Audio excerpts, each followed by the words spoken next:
Hello everyone, warm welcome to the channel Learn and Upturn. In my today's video, I will talk about how to teach confidence or how to build confidence in students. A confident student or a confident child can excel in any field. Students में आपको confidence as a teacher students में आपको confidence कैसे build करना है, कैसे generate करना है, not only as a teacher as a parents भी आप कैसे ये सारी चीज़ें इनकलकेट कर सकते हैं अपने बच्चे में। इस सेशन में मैं बेसिकली टीचर्स को क्या करना चाहिए उस पर फोकस करूँगी। टीचर्स कैसे टीच कर सकते हैं स्टूडेंट्स को confidence, and apart from that ये पेरेंट्स की भी कंप्लीट रिस्पॉन्सिबिलिटी है कि वो अपने ये सारे जो फैक्टर्स मैं बताऊँगी ये इस बात का बेसिकली ध्यान रखें और कोशिश करें कि अपने जो बच्चे हैं, अपने जो चाइल्ड हैं, उनको उनके अंदर कोई भी इन्फीरियॉरिटी कॉम्प्लेक्स कभी भी आने ना दे। इन्फीरियॉरिटी कॉम्प्लेक्स बेसिकली घर से भी शुरू होता है, स्कूल से भी शुरू होता है। That is internal and external environment, दोनों ही फैक्टर्स होते हैं जो इन्फीरियॉरिटी कॉम्प्लेक्स और लेस कॉन्फिडेंट कंट्रीब्यूट करते हैं स्टूडेंट्स को। तो मैं यही इस वीडियो में बताने की कोशिश करूँगी जिससे थोड़ा सा हेल्प हो सके जो फ्रेशर्स टीचर्स हैं उनकी, या जो पेरेंट्स स्ट्रगल कर रहे हैं लेस कॉन्फिडेंट स्टूडेंट्स बच्चों के साथ, उनके लिए भी। सबसे पहली चीज़ तो है स्टॉप कंपेयरिंग योर चाइल्ड और योर स्टूडेंट दोनों के। पॉइंट नंबर 1, कभी भी स्टूडेंट्स को, किसी एक पार्टिकुलर स्टूडेंट को दूसरे स्टूडेंट के साथ कंपेयर ना करें। एज अ टीचर ये बहुत इम्पॉर्टेंट है, और एज अ पेरेंट्स भी कभी अपने बच्चे को दूसरे बच्चों के साथ कंपेयर ना करें, बिहेवियर वाइज, एकेडमिक वाइज, या किसी स्ट्रेंथ्स एंड वीकनेसेस वाइज बिल्कुल भी कंपेयर ना करें। ये उनके अंदर कुछ भी कॉन्फिडेंस बिल्ड होने नहीं देगा, सिर्फ और सिर्फ उनके अंदर इन्फीरियॉरिटी कॉम्प्लेक्स आएगी। See, every child is different.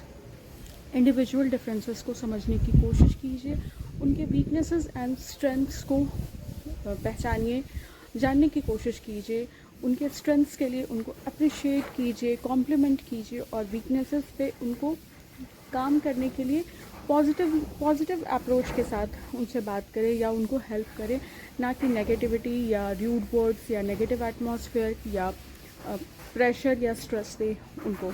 उससे कुछ भी होने वाला नहीं है।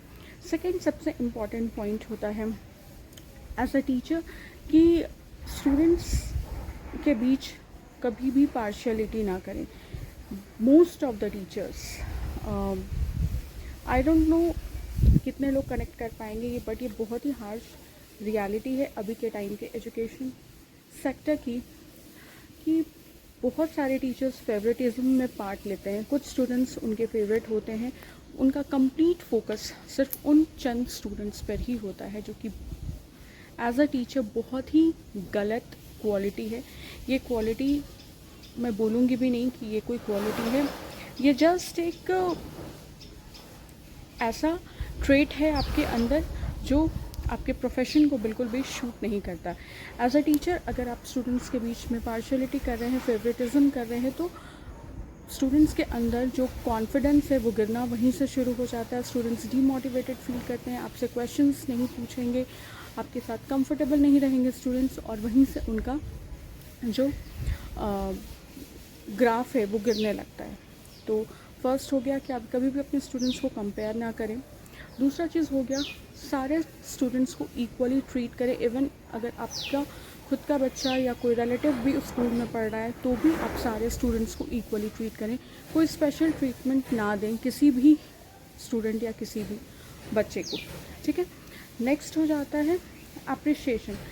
Compliments magnifies strengths. कॉम्प्लीमेंट्स में बहुत ताकत होती है।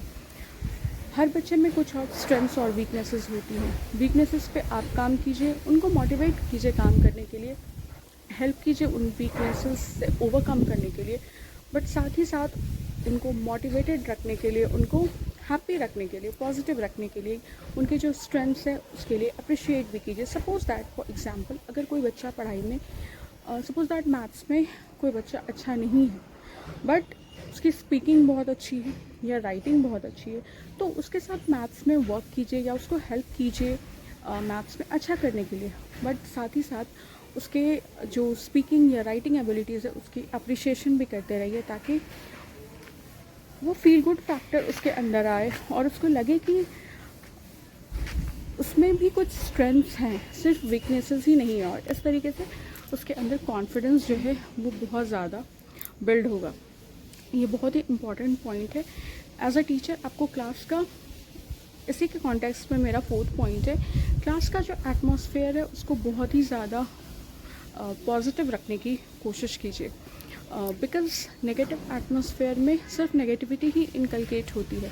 पॉजिटिव एनवायरनमेंट अगर आप क्लास का रखेंगे, स्टूडेंट्स को इन्वॉल्व करेंगे, जो आपका टीचिंग लर्निंग मेथड है या जो भी आप टीचिंग करवा रहे हैं उसमें अगर आप स्टूडेंट्स का पार्टिसिपेशन को इन्वॉल्व करेंगे, जो लाइक सिर्फ टीचर सेंट्रिक एजुकेशन नहीं हो, ड्यूअल सेंट्रिक एजुकेशन हो, स्टूडेंट सेंट्रिक एजुकेशन को अगर आप प्रमोट करेंगे तो इससे भी क्लास का एटमॉस्फेयर बहुत लाइट होता है और स्टूडेंट्स एक्टिवली पार्टिसिपेट करते हैं, जिससे कि उनका कॉन्फिडेंस जो होता है वो बिल्ड होता है, वो मोटिवेट होते हैं। नेक्स्ट पॉइंट है कि अपने स्टूडेंट्स को हमेशा रियलिस्टिक अप्रोच दें। अगर कोई स्टूडेंट्स बेसिकली मैथ्स में बहुत ही ज़्यादा वीक है, लाइक बिल्कुल भी इंटरेस्ट नहीं है स्टूडेंट को मैथ्स में, तो आप उनका जो एक्सपेक्टेशन लेवल है उसको इस लेवल तक सेट करें कि वो मैथ्स में पास कर सकते हैं, क्वालिफाई कर सकते हैं, एक अच्छा एवरेज स्कोर ला सकते हैं। ना कि आप सीधे उन्हें ये ड्रीम दिखाएं कि आप सीधे मैथ्स में 0 से टॉप कर सकते हो। इससे क्या होता है कि एक्सपेक्टेशन बिल्ड होने से होप्स बिल्ड होते हैं, और जब स्टूडेंट्स उस एक्सपेक्टेशन को अचीव नहीं कर पाते हैं तो वो डिप्रेस्ड होते हैं, डीमोटिवेटेड फील करते हैं। नेक्स्ट पॉइंट ये हो जाता है कि स्टूडेंट को खुद से कॉम्पीट करना सिखाइए, ना कि दूसरों से। अगर आप दूसरों से कम्पीट करना सिखाएंगे तो उनके अंदर जेलसी आएगी, एनवी आएगी। उनको अपने स्टैंडर्ड्स जो उन्होंने रेज़ किए हैं, जो बार रेज़ किए उन्होंने, उसे ही ब्रेक करने को सिखाइए। लाइक अगर उन्होंने प्रीवियस एग्जामिनेशन में 70% लाया है तो उनके खुद के रिकॉर्ड को ब्रेक करना सिखाइए कि वो पहले से ज़्यादा बेटर करें, अपना खुद का ही प्रीवियस रिकॉर्ड को तोड़े और अच्छा मार्क्स स्कोर करें। तो इससे क्या होगा कि उनको अपनी स्ट्रेंथ्स और वीकनेसेस, अचीवमेंट्स पता है कि उन्होंने क्या स्कोर किया है या वो कितना स्कोर कर सकते हैं। जब वो खुद से compete करना स्टार्ट करेंगे तो उनको लेवल पता है कि उनको किस लेवल पर मेहनत करनी होगी। दूसरों से अगर आप compete कराएंगे तो उनको उनका पढ़ने का तरीका या स्टाइल या कैसे वो स्कोर करते हैं, स्ट्रैटेजी, ये सारी चीज़ें उन्हें पता नहीं है, तो और वो पता चल भी नहीं सकती, बिकॉज हर किसी का पढ़ने का तरीका अलग होता है। तो देन वो सिर्फ उनके माइंड में प्रेशर आएगा, फ्रस्ट्रेशन आएगा, ये सारी चीज़ें होंगी।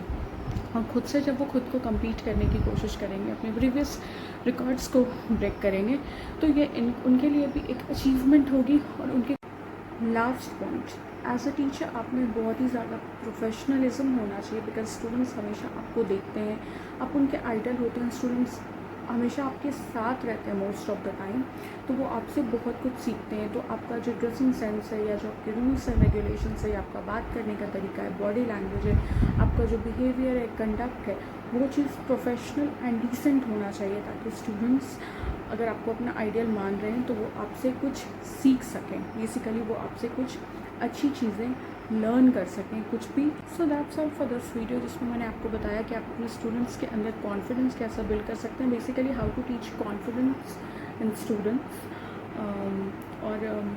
अगर आपको ये वीडियो पसंद आई हो या इंटरेस्टिंग लगी हो तो आप मुझे कमेंट सेक्शन में बता सकते हैं, या इसका अगर पार्ट 2 चाहिए तो भी मैं कुछ और इन्फॉर्मेटिव पॉइंट्स के साथ इसका पार्ट 2 बनाऊंगी। अगर आपको रिक्वायरमेंट नीड होगी देन ओनली।